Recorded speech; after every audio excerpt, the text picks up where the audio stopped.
Good day and a warm welcome to our friends in Busan. I've been delighted to address this conference on the development of Busan as a global maritime financial hub. It really is exciting for me, as you'll see in a minute, because it's been an absolute wonder to watch Busan develop over the past quarter of a century. Now, you may not know me. I am Michael Mainelli. I am one of the directors and one of the founders of Xian Group here in the city of London. And I'll say a few more words about that. I have been, as I said, somebody who's been a bit of a Korea fan, having gone to Korea well over a quarter of a century ago, having a sister who lived there, and trying to study a little bit about the culture. Of course, most recently on Netflix, that has become a lot easier. Here at Xian, we have a tremendous interest in the development of all commercial financial centers around the world. And we do a number of studies. The Global Financial Centers Index, which I'll refer to in a moment, is one of the most detailed, but we also produce a Global Green Finance Index and a Smart Centers Index, and over the years have studied maritime financial centers in some depth. I am a past master myself of the worshipful company of world traders here in the city of London, with a mission to develop honest commerce and friendship with all around the world. Now, our work with Busan began, as you can see here, some 7 years ago in 2014, when we produced an initial report on maritime financial centers around the world, sponsored by Busan and featuring some of the thoughts on how to develop it. Our studies are published every 6 months, and this is one study that hasn't been repeated too often, but something that we might consider in the future, as the role of trade continues, despite recent geopolitics, to play an increasingly important role in the development of everything that we do. And of course, the reduction in climate emissions, which is one of the big issues we're facing and coming up here in the United Kingdom at the end of the month with COP26, is an area where trade, particularly the efficiency of trade, plays an important part. Now let's turn to the development of Busan itself. Of course, one of the amazing things is the ambition. This slide on the left, those of you who live there will know, is far too recent as an example of what Busan looked like. In reality, of course, what we're seeing is a vibrant commercial center here on the right, and it's really been that ambition that Busan has exemplified. Now, of course, there's been, as you know, a long trading history. Busan has always been a maritime center, even in these days of poverty, and has always been innovative, not least with the first rice futures that the world knows. So it's been a creative center, but it's one that is finally realizing its ambition and there in success. Now, London, in turn, exemplifies some of the similar issues.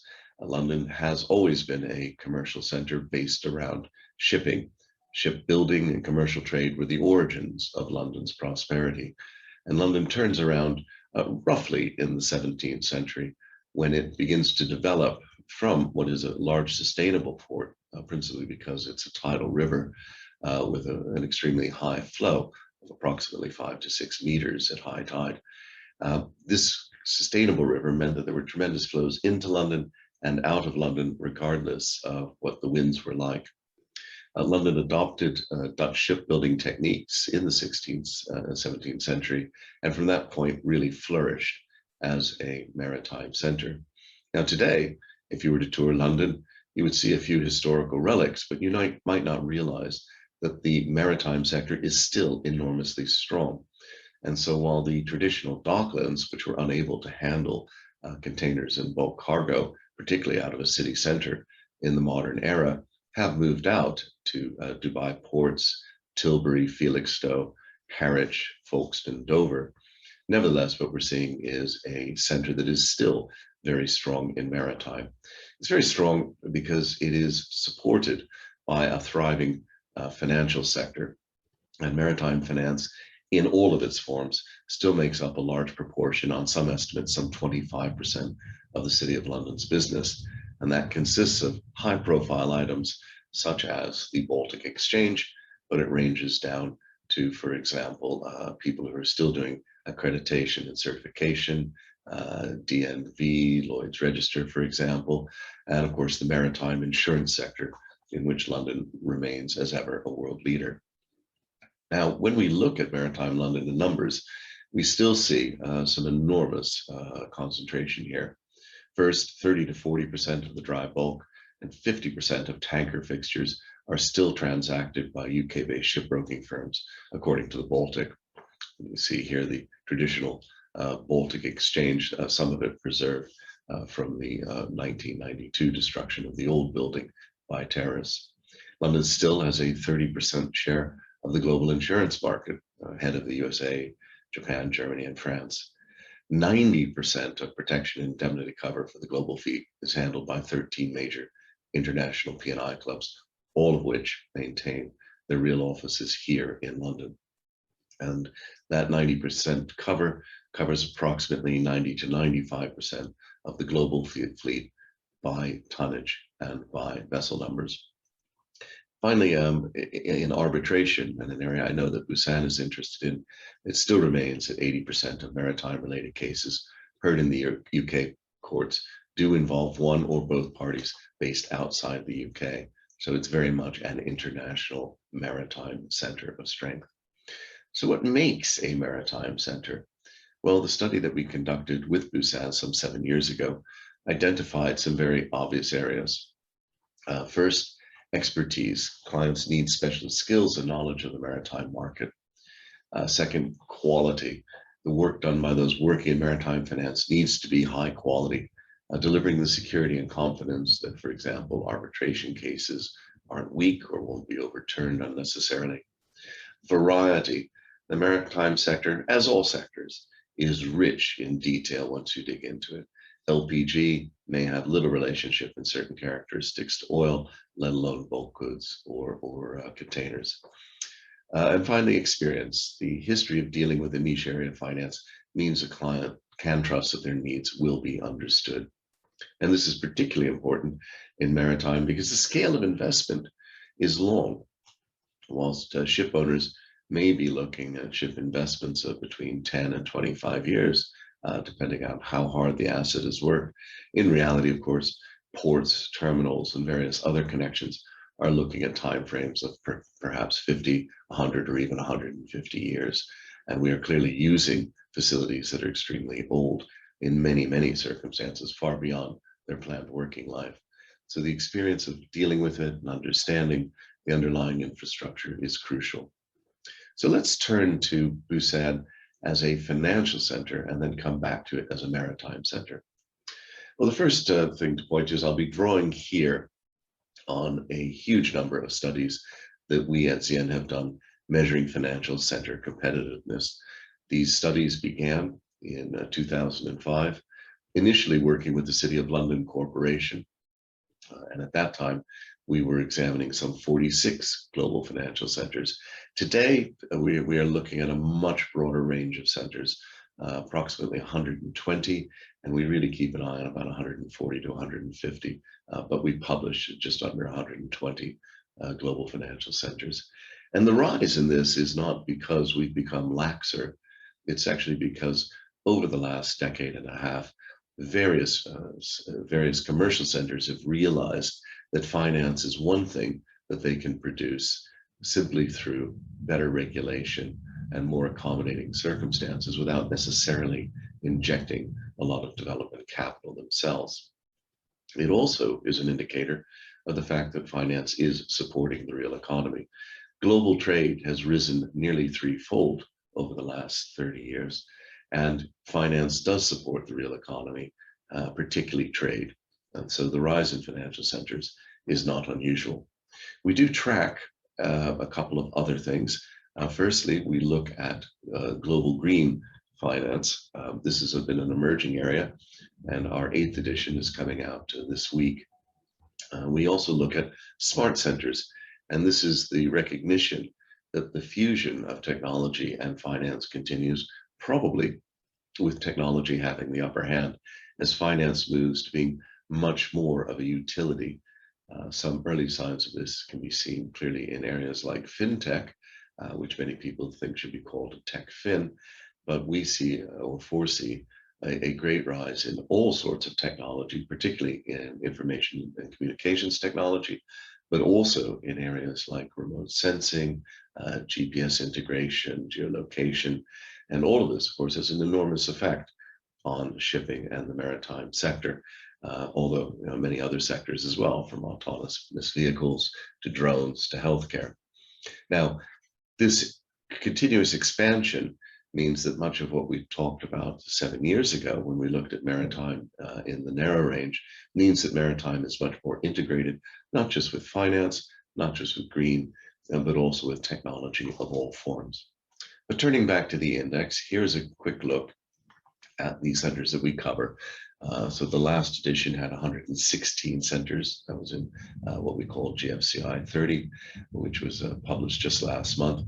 And as I said, we're watching about 10 associate centers as well. They are scattered around the world, as you can see here, somewhat weaker, perhaps in South America and Africa than you might like, perhaps far stronger than you might think in Asia. But in Asia, when we begin to look at the leading financial centers there, we see the strength of Busan. Given the relative size of Busan, not just against Seoul, but against areas like Hong Kong, Singapore, and Shanghai, ranking 33 is particularly good. And I would draw your attention in particular to the ranking of Busan against Guangzhou, where you can see that despite the relative disparity in size, Busan is really, really holding its own. Now, these indices are published, as I may have mentioned, every 6 months or so, and they do bounce around a bit. So what you really need to look at here are the longer term trends and not overreact to a specific change in rating or a specific change in rank. A rating change in one index of about 25 points or more is cause for celebration or concern, but a ranking move here of about 2 is nothing to particularly concern oneself about. A ranking change, on the other hand, is a different thing entirely, and that reflects the competitiveness of the environment. And at the time, 7 years ago, when we conducted the maritime study with Busan, there were approximately 20 fewer financial centers, and many of the newer centers are coming in at various points in the index as they rise quite rapidly. A good example of this might be something like the AIFC in Nur Sultan in Kazakhstan, which is a center which has really risen quite remarkably well, and yet is brand new. So Busan is holding its own, but it is an extremely competitive environment. As we look at the profiles of centers, we do try and distinguish where people fit. So we have established international centers that are working on diversification, international specialists, and people who would aspire to be international contenders. Busan is clearly up there as an established international center of some time, and of course, one of the decisions that Busan faces is whether it focuses on being a specialist or whether it tries to broaden out. But we're here to talk today about that maritime depth. And I think that for the moment, there is great credit in sticking to maritime and things directly associated with it before branching out too early to achieve diversification. As a financial center, you can see here the development over time. The red line towards the bottom of the chart shows you Busan itself, and you can see that quite directly. You'll see a yellow line just above it on most circumstances, and that is in fact Seoul. So Busan, the linear dots there are the trend line, show you that Busan has been on an increasing upward curve along with Seoul. Now, clearly there is a twin relationship between the two cities, and it's been interesting to see that the separation of the two, rather than concentrating things in Seoul, has led people to consider, for example, should I base my business in Busan for various reasons, perhaps maritime, or should I base it in Seoul, and not question as much whether or not they should be in Korea at all. So this helps to have competing centers and competing with various specialist categories. And you can see the benefits here. At the very top line, you can see established centers like New York dropping slightly, for example, as well as Beijing, Tokyo, etc., over the past 5 editions, I should point out. Second thing is looking over the last 5 years, we can see Busan's movement on both ranks and rating. I tend to say that the rating is more important, principally because that's what you're doing and how people actually view you. And you can see here the strong rise and consistent rise in the rating. The ranking is slightly different as people blow hot and cold on various centers around the world and on various regions. So a small dip there in GFCI 27 and etc. But that's due to the competitive position. So if you focus and work hard on improving the rating, ease of doing business, lightness of regulation, surety of regulation, surety of enforcement, all the things that make up the rating, you will do well over time on the ranks, and don't focus overly much on that. Now, when we turn to Busan's strengths, there are two areas that I would draw your attention to. On the left, we have the areas of competitiveness of Busan. And again, between GFCI 24 and GFCI 30, thought we would just focus on these. What you're seeing here is a move to the center, and that is good. So in other words, on these diagrams, the closer your red line is to the core, the better. And you can see that in the 5 areas of competitiveness, that's reputation, business environment, human capital, financial sector development, and infrastructure, Busan has improved in all categories. And that is absolutely fantastic, and a tribute to the very hard work that has been done to develop the center. On the other side, you can see the industry sectors rank. Now, again here, there has been improvement in all sectors, maybe a slight decline in banking. But the biggest improvement, and very noticeable here, has been in professional services. And to this, we here remotely in London attribute the immense work that's going on in the education and professional qualifications in Busan. In particular, you've been extraordinarily welcoming of people serving internships and taking 1 and 2 year courses in Busan. And this diaspora of people who've had exposure to Busan has, in our opinion, transformed the world's thinking about the quality of professional services that they will get in Busan. Now, Fintech has been an area of great interest, and we're extremely conscious that Busan has made great efforts to improve its standing in Fintech, not least focusing on areas like blockchain. Here, we tend to see blockchain as not so transformative as many of the contenders would have, and we are not particularly fans or enemies, for that matter, of cryptocurrencies. But we do believe that the provision of authoritative, immutable timestamping, which is what blockchain provides, is crucial in all areas of trade documentation and facilitation. And you can see here again that the focus means that the fintech rank for Busan is significantly higher, in the 20s, low 20s, rather than the 30s, as it is for being as a global financial center. So this focus and push has really helped. And given as the clouds and fog are moving away and people are beginning to see what you can read in many of our reports since the late 90s, when we first got involved in smart ledgers or blockchain, is that Busan's focus on trade is probably one of the big areas for this technology to work in.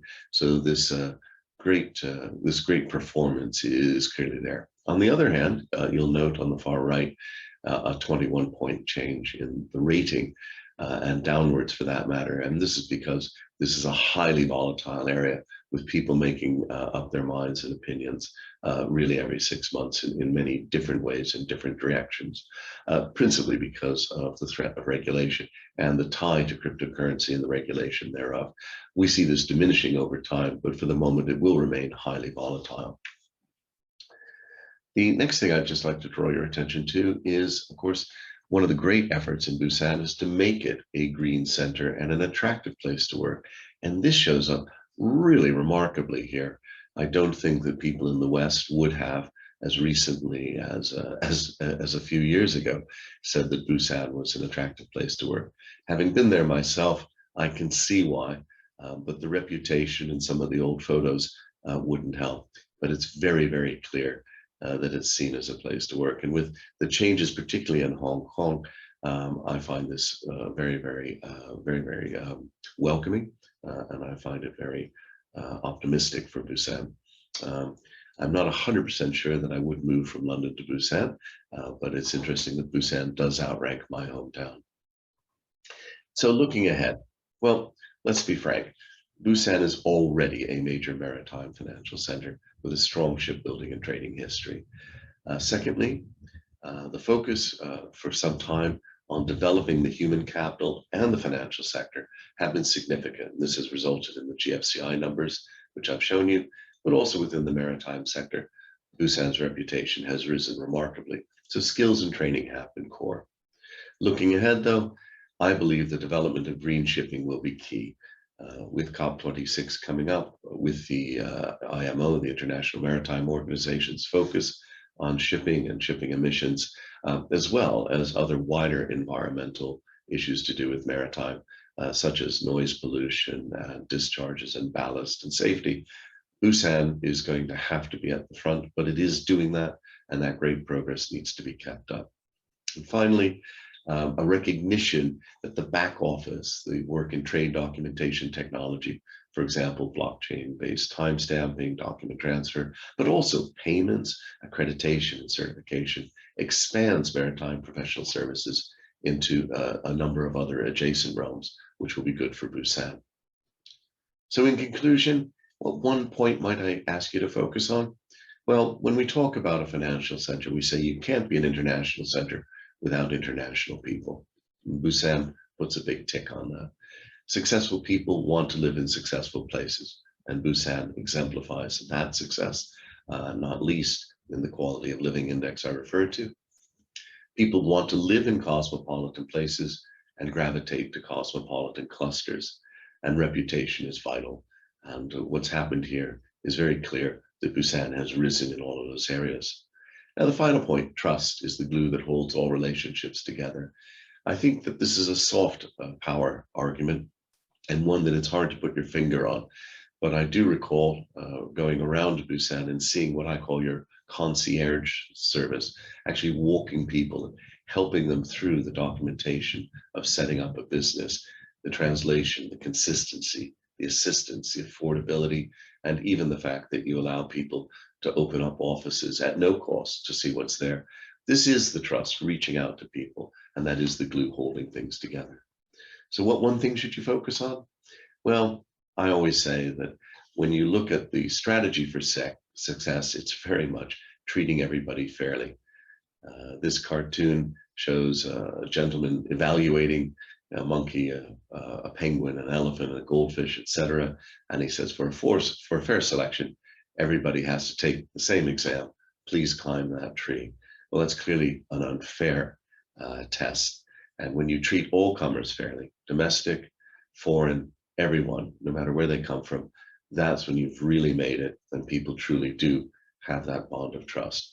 Now, London has that, as shown in the arbitration figures, but I increasingly see Korea and Busan as exemplifying that motto of treating all comers fairly. Well, I thought I'd close on an uplifting note, if I may.